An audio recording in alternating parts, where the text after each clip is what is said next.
What in the hell is going on at lightweight? Arman Tsarukyan thinks he's gonna fight Paddy or Gaethje. Paddy thinks he's gonna fight Ilya. Gaethje thinks he's gonna fight Ilya. And Ilya's gonna fight whoever the he wants. But beyond that, Charles Oliveira is pretty much done. His record's starting to look extra Chandler-esque. Justin Gaethje said he's gonna retire if he doesn't get his way. Dustin Poirier actually is retiring after Holloway. Mateusz Gamrot's not even in the picture. Dan Hooker, I don't know how his hand's doing, but it's been 4 months now. Beneil Dariush and Renato Moicano, they're both finished, and I have no idea why they just fought each other. They basically just switched places, and neither of them are going anywhere near a title. So I have no idea why Dana's not using these two to pump up some younger talent, but whatever. Grant Dawson, though he's incredibly boring, does look championship material, so I don't know why we're not giving him bigger opportunities. Joel Alvarez hasn't fought since last December. Obviously, Ignacio Bahamondes gets a pass. Benoit Saint-Denis took pretty much no damage when he submitted Kyle Prepelic. He was supposed to fight Joel Alvarez. I'm thinking at this point, Joel Alvarez has recovered from whatever ailed him. That's a completely different topic, but Benoit should be good to go. Michael Chandler has basically been stealing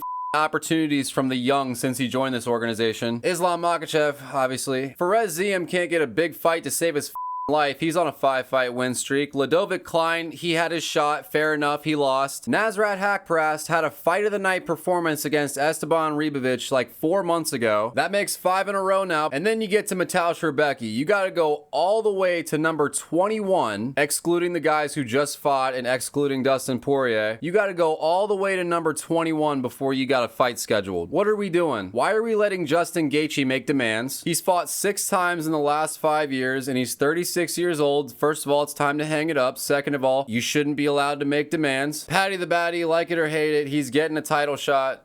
It. Charles Oliveira, love him to death. He's won 2 out of his last 5. It's time to hang it up. I really don't want to see Arman use what's left of Charles Oliveira to get his title shot. I can smell an Oliveira-Tsarukyan rematch coming. Here's how it should go down. Arman Tsarukyan and Paddy the Baddy need to have a title eliminator. Arman's win streak is more legitimate, but Paddy's win streak is longer. They're both in their prime. Why we're not having a title eliminator between these two is beyond me. Charles Oliveira winning 2 of his last 5. If he wants to stick around, I can't believe that he still wants to stick around. I don't know how the he's gonna get back to the title. But if he wants to stick around, he needs to fight somebody like Grant Dawson or Joel Alvarez. I love him to death, but he really did not look so good against Ilya, and we need to get some young blood in there. Charles Oliveira still has a name, so give him Grant Dawson or give him Joel Alvarez. Justin Gaethje, first of all, you don't deserve a title shot. Stop asking for one. Second of all, if the deal is title shot or retirement, just retire. We don't have time for this shit. If he's not going to retire, he needs to fight Dan Hooker. If he can end Dan Hooker's hat trick, then he might have an argument to get back in title contention. Mateusz Gamrot, another guy who isn't in title contention. Look, if Arman Tsarukyan and Paddy the Baddy's win streaks weren't as impressive as they are, people like Mateusz and people like Gaethje would be in title contention, but that's just not the case right now. Right now, Mateusz Gamrot needs to fight Joel Alvarez or Benoit Saint-Denis. Benoit got the dominant victory that was predicted. He proved that he's still levels above nobody prospects, and I think Benoit's dangerous grappling would create quite an interesting fight between these two. Rafael Fiziev, the same situation as Mateusz Gamrot. You gotta get another one. And right now, you got 2 guys who just can't seem to get a fight, both of them riding 5-fight win streaks. I'd say Fiziev's gotta fight somebody like Nasrat. He's been in the UFC for 7 years, and he's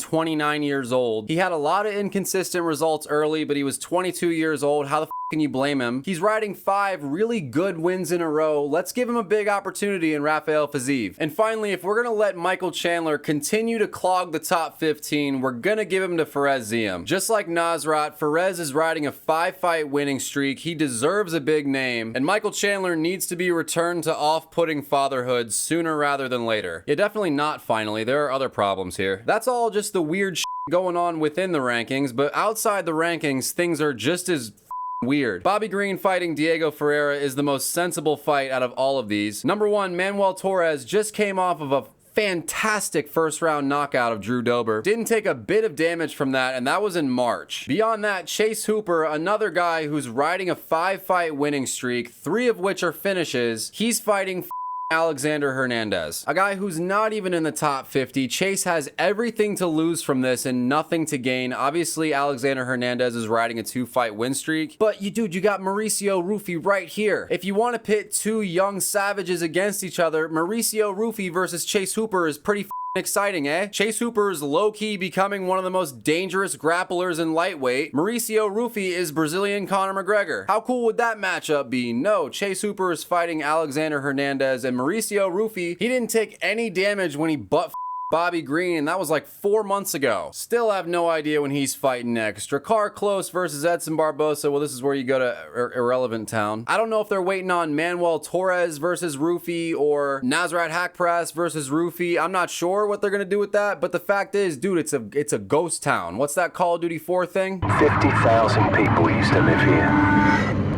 Now it's a ghost town, and the fights that exist don't make any sense. I think ultimately this isn't an issue you can completely blame on Dana, since acquiring a spot in the top 10 just gives you this disease where you think you're King James all of a sudden. And since there's no title to strip, Dana kind of just lets ranked fighters be picky assholes. Like, I'm not saying Arman doesn't debatably deserve a title shot, but he straight up said no when Dana offered him Mateusz Gamrot. I don't know how you're able to do that without losing your ranking. And then you got Justin Gaethje, who's basically saying, look, I'm not gonna fight unless it's for a title. I know I'm number 5, and there are 2 guys ahead of me who have a way better claim to the throne than I have, but I'm just gonna sit here and be a and not fight. Once again, no idea how you're able to do that without losing your ranking. And all this goofy stubbornness creates a situation where young guys on the come up are still on the come up after 5 consecutive wins. You got literally 15 wins between 3 dudes, and they can't catch a